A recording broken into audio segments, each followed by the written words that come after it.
వచ్చేటప్పటికి bleaching powder కొనడానికి కూడా డబ్బులు లేవు.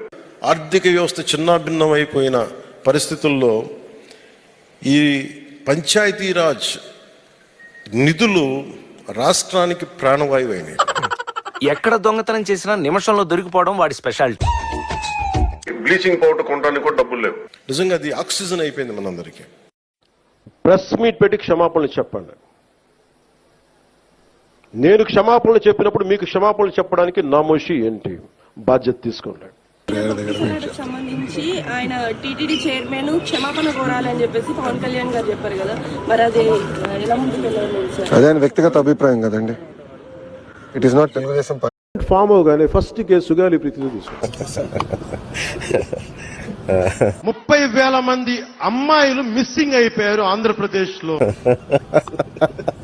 భవిష్యత్తులో వీళ్ళిచ్చే పథకాల కంటే 10 ఇంతలు ఎక్కువగా గొప్ప పథకాలే ఉంటాయి తప్ప ఈ పథకాలను తీసేసే పరిస్థితి ఉండదు.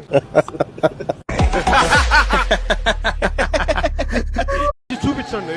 ఒక ఆడబిడ్డ మీద ఎవడన్నా ఇలా చూడాలంటే కూడా లోపలే భయం ఆగిపోయింది. అలాంటి శాంతి భద్రత. ఆడపిల్లల జోలికి ఎవ్వరు చెయ్య వేస్తే మీ మన ప్రాణాలకు ఎలాంటి ఇబ్బంది కలిగినా కఠినమైన చట్టాలను పట్టుకొస్తాం. తన్ని తగలేసే చట్టాలు పట్టుకొస్తాం. ఎవరైనా సరే ఆడబిడ్డల మీద చేయాలి. ఆడపిల్లలకు అన్యాయం జరిగితే మటుకు నా కడుపు రగిలిపోతుంది. ఆడబిడ్డల మాన మర్యాదలకు భంగం కలిగించే మాట్లాడితే మటుకు మాకు ఆమోదయోగ్యం కాదు.